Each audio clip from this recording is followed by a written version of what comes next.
We have been observing our home for 40 years now. In the last 20 of those, we have focused intensely on planet Earth.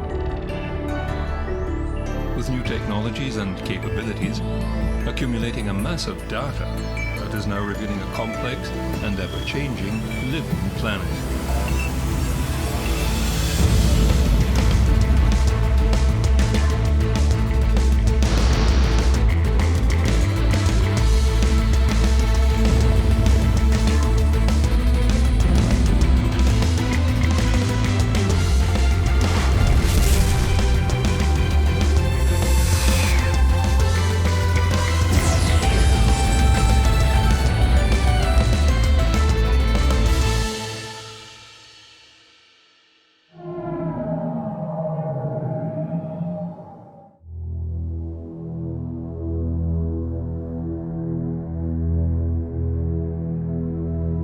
They've been watching us from space for the last 2 decades in high-resolution detail, watching our every move. The clouds and aerosols, winds and hurricanes, forests and cities, droughts and floods, the ocean currents and plankton, life in the ocean and on land. Land cover, aerosols, chlorophyll concentrations, wave heights, ozone concentrations, atmospheric moisture, the human footprint, sea level change, and temperatures and moisture in the soil. Now scientists have a high-definition data set spanning 2 decades to study and to learn from.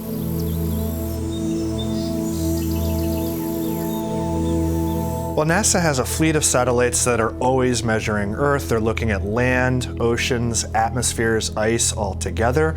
The particular visualization represents the measurement of all life on Earth over 20 years. I personally find it mesmerizing. You're watching the Earth breathe here. The seasons are changing, ice is coming in and retreating. You can see the forests on land in green, expanding and contracting. You can see the deserts moving to the ocean. You can see biological deserts in the centers of the ocean, represented by blues and purples. And then as you look farther north in the Atlantic or towards Antarctica, you can see these greens and yellows. Explosion of life in the ocean, just like on land in the spring and summer. Incredible. What we see for the first time is how the oceans and the land behave at the same time through time for 20 years. We've never had data like these before. Half of our photosynthesis occurs in the oceans and the other half on land. And having these data to show both at the same time, day after day, month after month, year after year for 20 years, is a great tool to study life on Earth. NASA has observed many aspects of the coupled land-ocean atmosphere system and how they interact. For example, we see that with warmer surface temperatures, the growing season is getting longer at higher northern latitudes, and spring is coming earlier. With satellite data, we're able to map this continuously across the Earth's surface and across the United States and across Alaska. Before that time, you had to rely where you had weather stations, and so you had points here, points there, but you never had continuous data like these. So using these data, we can look over very large areas and see regional effects, and sometimes these effects are positive in that nothing bad has happened. So it's only with these data we're able to do this over all these areas at the same time.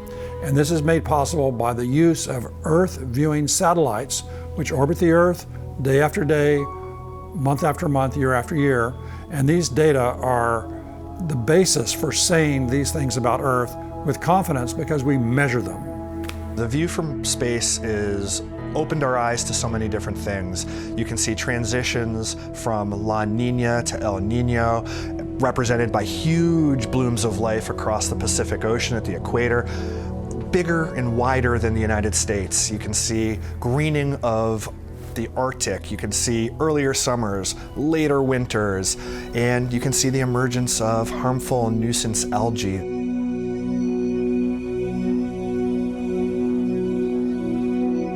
Charting the carbon dioxide cycle through the atmosphere, land, and ocean is essential to understanding the environmental changes that man is driving. Higher carbon dioxide, or CO2, in the Earth's atmosphere appears as red and yellow, while lower than average CO2 is shown as blue. The pulsing of the data is due to the day-night cycle of plant photosynthesis. As CO2 is lifted away from the surface, it is rapidly spread around the world by high-altitude winds.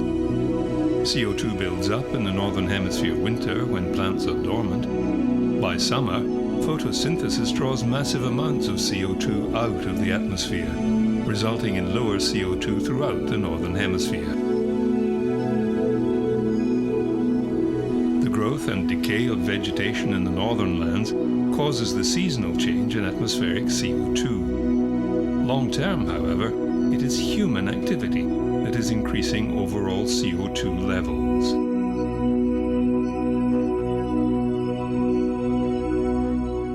So 2017 was the second warmest year ever recorded and the warmest non-El Nino year. That makes 5 of the warmest years ever recorded just since 2010. And NASA scientists have taken weather station data from over 6,000 stations, and we've connected the dots to understand how our Earth is changing. In this animation, you can see those warmer temperatures growing as we look at how much the high latitudes in places like Alaska have warmed since 1950. So across the globe, we're seeing a consistent trend towards warming, but with twice as much warming across the high latitudes like Alaska.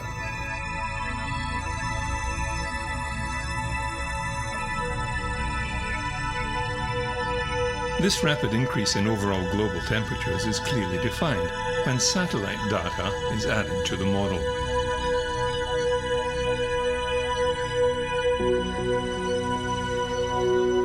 The ability to expand your senses into space, compress time, watch visualizations like these, see how the ecosystems of land, ocean, atmosphere, ice all interact, and then be able to rewind it and watch it again and again.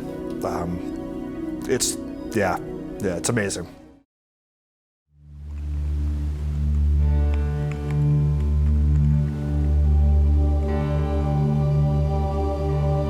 Ask any astronaut.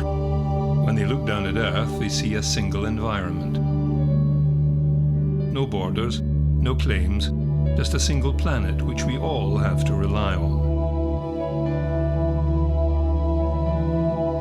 With this data, scientists can check up on the health of the planet. One primary concern is the ozone layer.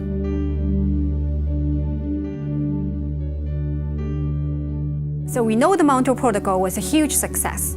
This was signed in the late 1980s when scientists and policymakers from around the world gathered together to try to save the ozone layer. The chemicals they regulated persist in the atmosphere for many decades. They thin the ozone layer and they create a seasonal hole over Antarctica. They basically take away part of our planet's natural sunscreen, and that increases the risk of skin cancer and damage to plants.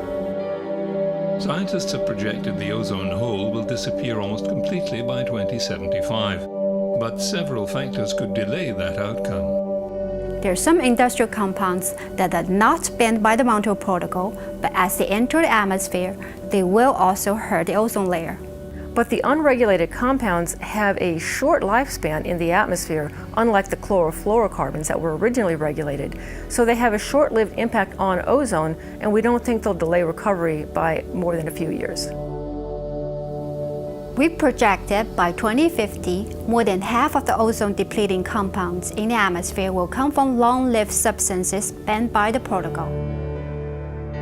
Because these compounds stay in the air for such a long time compared to the unregulated short-lived compounds, they will have a disproportionate and lingering impact on ozone. Any non-compliance with protocol can have significant consequences. And the really big uncertainty in ozone layer recovery is climate change. There are many naturally produced ozone-depleting substances that are emitted by the oceans, And as the oceans continue to warm due to climate change, those emissions will increase, and that will further delay ozone recovery. Scientists want to understand better how climate change will affect ozone recovery. This is a hard problem. As a scientific community, we need to work on this major issue. We now have a powerful new tool to simulate atmosphere and its interaction with land and ocean to study this issue. And that's what we're going to do.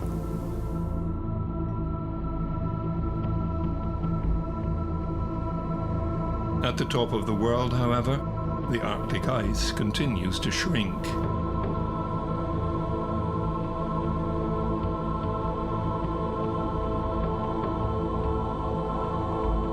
Sea ice is the ice that grows and melts within the Arctic Ocean. It grows in the wintertime when it gets cold and melts through the summertime. And so it doesn't raise sea level, but it's very important for the global climate system because the ice is very bright and reflective, reflects a lot of the sun's energy that comes in during the summertime and helps keep the Arctic cooler. It's like a refrigerator for the global climate system by keeping the globe cooler than it normally would be without sea ice. And as we lose the ice, it's like we're opening the refrigerator door and not cooling things as efficiently as we used to. Constant observation since the 70s lets us see a trend. The Arctic sea ice has been changing quite rapidly. We've seen a decline over 35 plus years of a record. The last 15 years particularly, it's been accelerating. So really, it's become a matter of when, not if, we lose the Arctic sea ice because we have a lot of warmth in the Arctic. It's going to continue to warm. We're going to continue to melt sea ice. There's uncertainty as to exactly when that will happen, but sometime in the not too distant future, faster than we used to think, the Arctic Ocean will be substantially ice-free by the end of summer. Arctic sea ice is not the only place we're seeing big changes. We're also seeing big changes in Greenland, which is the big mass of ice on top of the continent, and we're seeing more and more melt. We're seeing ice calving off as icebergs, so we're seeing big masses of ice loss over the last several years. That means that ice is going into the ocean, that's raising sea level, so that's going to have big impacts down the road as we continue to lose more and more ice from Greenland. Ancient air bubbles trapped in ice enable us to step back in time and see what Earth's atmosphere and climate were like in the distant past. Today we stand on the threshold of a new geologic era which some term the Anthropocene, where the climate is very different to the one our ancestors knew. We can see that a warmer world means that there's an impact for warming temperatures in the Arctic, melting sea ice. That sea ice leads to larger sea level rise. So NASA scientists are on the ground in airplanes and using our satellite data to understand how what starts in the Arctic doesn't actually stay in the Arctic. The hope is that all this data collection will mean that real-world problems can be reassessed and new angles explored. A case in point, dolphin and whale stranding. Could this accumulated satellite data help address the problem? Cape Cod in the US state of Massachusetts is home to one of the most frequent marine mammal stranding sites in the world. If we can get there quickly and provide supportive care, they have a much better prognosis in terms of survival. Scientists know very little about why these mammals strand, and only a quick and efficient response in these events will save lives. Katie Moore works on the front line and has fine-tuned rescue efforts. If we can develop an algorithm that pieces together the different variables that may be causing mass strandings or driving mass strandings, then we have the ability to then prevent them. We can have teams that are out on the shore looking for animals in those hot spots, knowing that all those variables have come together and this is the likely point in time where we're likely to see it. But we can also have teams ready to respond so that if they do strand, we're there that much faster and more animals will survive the event. Marine biologists from the US Bureau of Ocean Energy Management were also looking at this problem. For the large proportion of these strandings, the animals are across the ages, in pretty good health, and there's no really immediate evidence as to why they actually strand. One possibility is geomagnetic perception. the ability to navigate using Earth's magnetic field, which is believed to be used by marine mammals. Could changes in the magnetic field confuse the animal? Geomagnetic pulses or storms can be caused by space weather. Geomagnetic perception is one of the theories, and I thought, well, if a magnetometer can pick it up, maybe the animals actually can pick it up. Dr. Reed consulted with NASA at the Goddard Space Flight Center. The coolest thing was that we realized that nobody had really taken a cold, hard data science analysis look at the problems. What we were trying to look at here was if there was a potential driver or relationship or correlation between the occurrence of mass strandings and any solar activity. The data that we have correlated or analyzed so far is information about the local geomagnetic conditions. We have long data records from geophysical observatories of the local geomagnetic field variations and marine mammal stranding. Their analysis was inconclusive. They needed more data from other environmental conditions. Easy fix correlation between a geomagnetic pulse and a stranding doesn't seem to be very evident, but what it does show is that there are multiple variables involved in this equation, and that the geomagnetic storms could just be one very small part of it. Significant still, but it looks like there are multiple oceanographic and environmental elements. With more data in hand, it was time to expand the team. They recruited statisticians and the expertise of NASA Earth Science data analyst and oceanographer Erdem Karakolu. A data set, no matter its shape or content, always has a story to tell. Trying to figure out how different data are connected, I think, require a wide diversity of skills and background knowledge. For example, I'll be explaining how a mass stranding occurs and how we respond to try and understand why I'm presenting the data in a certain way. And my colleagues from NASA will look at me and ask questions that I wouldn't think to ask because I take for granted my understanding, and they're coming at it from a totally new angle with no background. These data sets may reveal a pattern, allowing scientists to predict the likelihood and location of mass stranding before it happens. We've really just sort of slowly peeled the first layer of this onion back. And I think that there's so many more layers that still need to be addressed and looked at. And I hope that we can actually find additional collaborators, additional funding partners to really bring all the data that's really available to really give this the study and the scrutiny that it deserves. And we are also going to make all these data sets available to the entire scientific community so that we can utilize the entire scientific community to take an attack and approach this problem.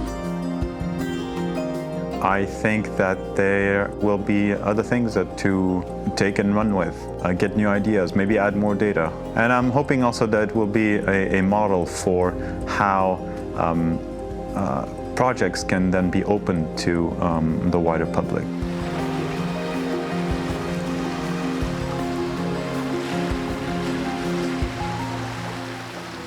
The ability to release animals after they've stranded is tremendous. When we do that, that's the best feeling in the world after all of that hard work. Those questions that seem unanswerable, if you give them time and support and effort and put people on them, we can do amazing things.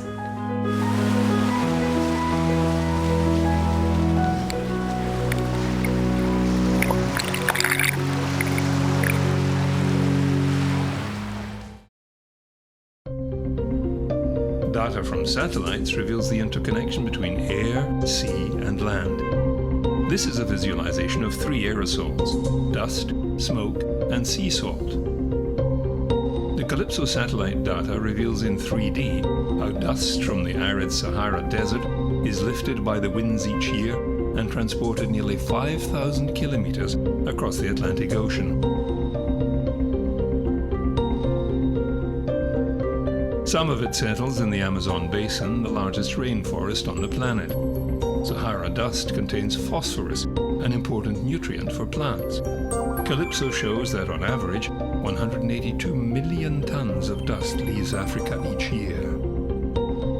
When the Sahel was dry, the dust transport to the Amazon in the next year would increase. When it was wet, dust transport would decrease. We can now track global precipitation, wind currents, cloud cover, and ocean temperature. Satellites have detected a shift in phytoplankton populations across the planet's 5 great ocean basins, showing the expansion of biological deserts where little life thrives.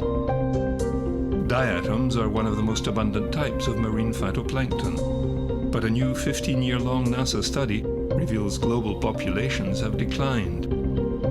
Diatoms, like all phytoplankton, have chlorophyll, the same photosynthesizing pigment as plants. They occupy the surface of the ocean, where they harvest light from the sun. In large numbers, diatoms form colorful swirling blooms that can be seen from space. According to the study, significant decreases in populations, shown here in red, are mainly in the northern hemisphere. Diatoms rely on nutrients such as nitrate, silicate, and iron to reach the surface layer where they live. What our study shows is that the availability of these nutrients has changed due to the way they cycle within the water column. Diatoms occupy the surface area of the ocean called the mixed layer. Nutrients collect on the ocean floor and are cycled up to this layer. Various physical forces can cause the depth of the mixed layer to become shallower, so that fewer nutrients reach the diatoms. Without these, their populations decline. This map shows areas on the globe where the depth of the mixed layer shallowed. It's hard to pinpoint exactly why this change have happened. Things like wind, circulation, and temperature can affect the way these nutrients are brought to the surface layer. We hope a longer study can yield more information on whether these changes are in fact a trend or variability.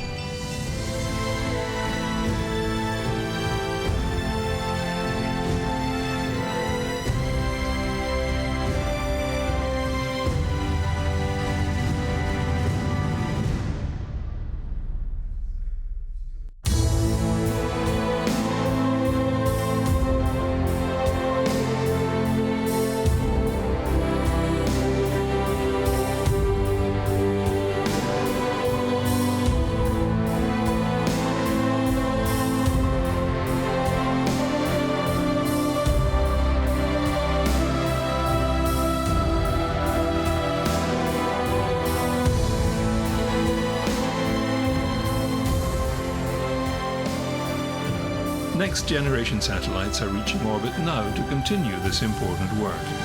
They will collect data, maintain observation continuity, and allow scientists to track the changes in our environment. They can then model dynamic simulations to better understand this unique planet and the myriad of life forms that rely on it.